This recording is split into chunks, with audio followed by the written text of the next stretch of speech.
آپ یہ بھی جانتے ہیں کہ یہ لڑکی جس پریوار سے آتی ہے اس پریوار کا کوئی بھی سدسیہ شادی میں شامل نہیں ہے، تو آپ یہ کر کیوں رہے ہیں؟ تو وہ جواب میں یہ کہتا ہے کہ ہمارے سماج میں شادی کرنا ذرا مشکل کام ہے، مہنگا کام ہے۔ اگر آپ کو شادی کرنی ہے تو شادی کرنے کے لیے آپ کو لاکھ روپے سے لے کر 1.5 لاکھ روپے تک، 2 لاکھ روپے تک خرچہ کرنا پڑتا ہے، آپ کو حق مہر دینا پڑتا ہے۔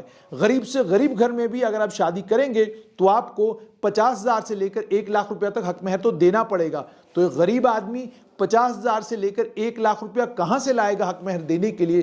اسی کے چلتے ہم نے دوسرا راستہ ڈھونڈا ہے۔ یہ دوسرا راستہ سستا راستہ ہے۔ آپ سوچئے، سستا راستہ۔ اور یہ بھی بتایا ان بچیوں نے کہ کس طریقے سے انہیں تنہائی کا شکار ہونا پڑتا ہے، کس طریقے سے ان کو پریشانیاں اٹھانی پڑتی ہیں۔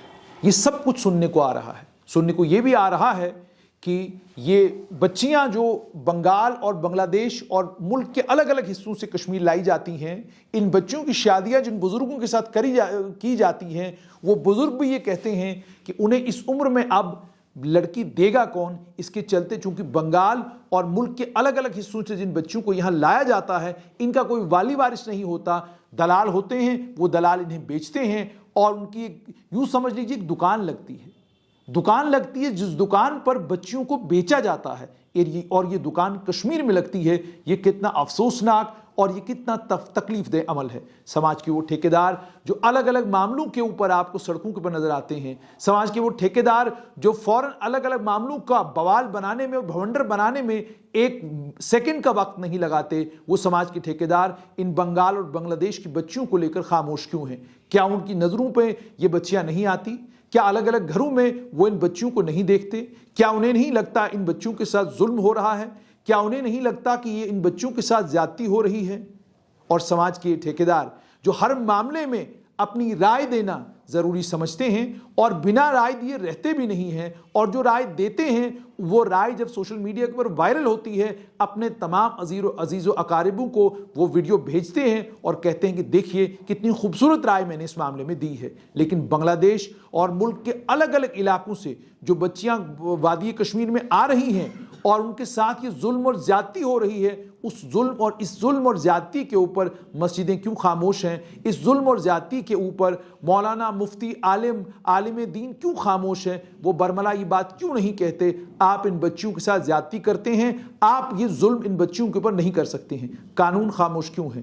پولیس ان معاملوں میں کارروائی کیوں نہیں کرتی؟ پولیس کیوں نہیں معلوم کرتی کہ بنگلہ دیش، بنگال یا ملک کے کسی دوسرے علاقے سے جو بچی وادی کشمیر میں اس وقت رہ رہی ہے، جس کی زبان اس گھر سے نہیں ملتی، جس کا مزاج اس گھر سے نہیں ملتا، اس سے جا کر پولیس سے پوچھتی کیوں نہیں کہ آپ یہاں پہنچے کیسے؟ اور جو ظلم اور زیادتی کی داستان یہ بچیاں سناتی ہیں، جب آپ سنتے ہیں آپ کے رونگٹے کھڑے ہو جاتے ہیں۔ کیمرے کے اوپر آج تک یہ تصویریں کیوں نہیں آئی؟ کیمرے کے اوپر آج تک یہ کہانیاں کیوں نہیں آئی؟ یہ سوال بھی پوچھا جانا چاہیے۔ افسوس اس بات کا کہ بڈگام میں ایک اور بچی نے خودکشی کر لی ہے۔ کئی بچیاں ہیں جو پریشان ہیں، کئی بچیاں ہیں جو دکھ اور تکلیف میں ہیں، لیکن خاموش ہیں۔ خاموش اس لیے ہیں کیونکہ ان کی مدد کرنے والا کوئی نہیں۔ اور صرف اتنا ہی نہیں، ایک بچی کی کہانی سنی، اس کہانی میں بچی یہ کہتی ہے کہ جب مجھے کڈنیپ کر کے یہاں لایا گیا، اس کے بعد جب میری شادی کر دی گئی، جس شخص سے میری شادی کی گئی وہ مجھ سے کافی بڑا تھا، لگ بھگ 20 سے 25 سال بڑا تھا۔ اس شخص نے مجھے بڑے پیار اور بڑی محبت کے ساتھ رکھا، لیکن جب میں کہتی مجھے گھر جانا تو وہ مجھے گھر جانے نہیں دیتا۔ اس کے بعد وہ شخص کہتا ہے، وہ معاف کیجیے گا، وہ بچی کہتی ہے کہ اس کے بعد جب ایک بار اس کو ترس آیا، وہ مجھے لے کر میرے گھر چلا گیا۔ جب میں بنگال گئی تو یقین مانیے میرے گھر والے پریشان تھے کہ جس بزرگ کے ساتھ میں ان کے گھر آئی ہوں، یہ بزرگ میرا ہے کون؟ وہ جانتے ہی نہیں تھے کہ میری اسی شخص کے ساتھ شادی ہوئی ہے۔ پھر میں نے پوری کہانی سنائی، لیکن میرے ماں باپ بھی کرتے کیا؟ اس وقت میں 7 مہینے کی پریگننٹ تھی، اور میں بھی کرتی کیا؟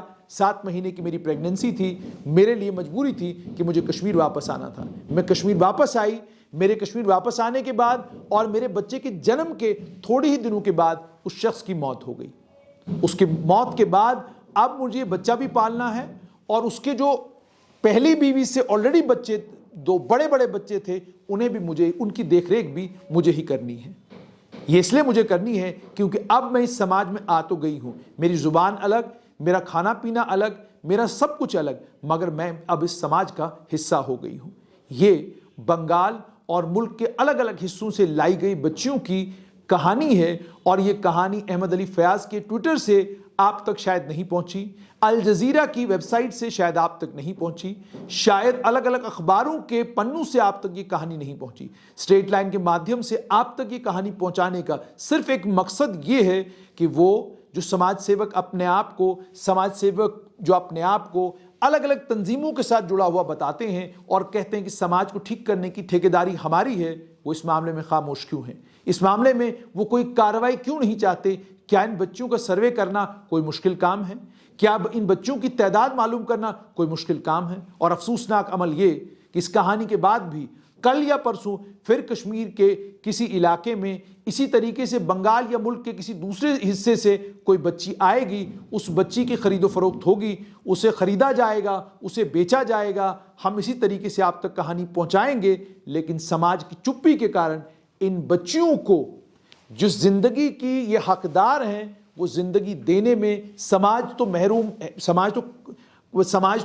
ہے، اس چیز سے کر ہی نہیں رہا، لیکن میں اور آپ بھی اس سے زیادہ کچھ نہیں کر پا رہے ہیں۔